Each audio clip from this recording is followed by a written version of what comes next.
Spanberger. Congresswoman, can you tell us, are you safe and in an okay place right now? Yes, thank you so much, Lester. I am. I'm in a holding room with a lot of other members of Congress after we were evacuated out of the floor in the gallery area. Can you tell us how things played out when you became aware of that the Capitol had been breached and how you were let out? So we initially got alerts on our phone. The Capitol Police were just extraordinary in keeping us updated. We all got out our gas masks, which are under the seats on the floor and in the gallery, because we know that there was some chemical irritants that were deployed in various parts of the Capitol. And so we made a couple efforts at trying to evacuate, but at one point that became difficult because there were people banging on the doors of the floor of the House of Representatives. And so at that point in time, there was an effort to, of course, lock all the doors and barricade the doors. And it took multiple efforts for us to be able to make our way safely and then depart the Capitol and gallery areas where we were gathered to participate in what is our constitutional duty of counting electors. It's a straightforward process that is supposed to be procedural, but one that we were intending to carry out today until it was interrupted. Did you come face to face with any of the protesters? I did not. Where we were on our way out, there were protesters who were laid out in the prone position. Capitol Police had clearly taken control of the situation, and as they were leading us and members of the press out, that was at that point as close as we got, kind of person to person.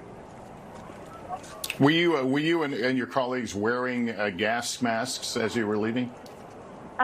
Some people were. So we all had them. We had them opened. We had them deployed. There was some people were saying that we needed to put them on. Some didn't have them on, but everybody was ready because, again, in the end, the way we actually evacuated out of the gallery, we did not go in the direction where there was the chemical irritant. And so I had mine on for a bit, but mostly had it off and didn't come in contact with any of the irritants. All right, well, we're glad you're okay. So let's talk now about what we are seeing, what is happening outside the Capitol. Give me your thoughts, how we got here, and where do we go forward? I'm a former intelligence officer, and my whole background is understanding the challenges that foreign governments are facing.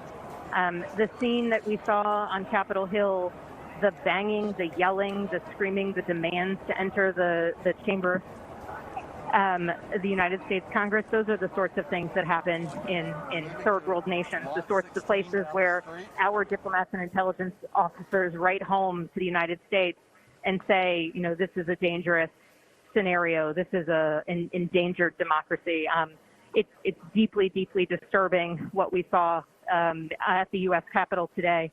And but my appreciation to the Capitol Police for doing everything they possibly could to keep us, our staff, our teams, the cafeteria workers, sanitation workers, and employees of the Capitol and members of the press safe as they worked to systematically ensure that active threats were subdued and that we could get to a safe place. All right, Representative Abigail Spanberger from Virginia, thank you for taking some time to speak with us. We're glad you and your colleagues are okay.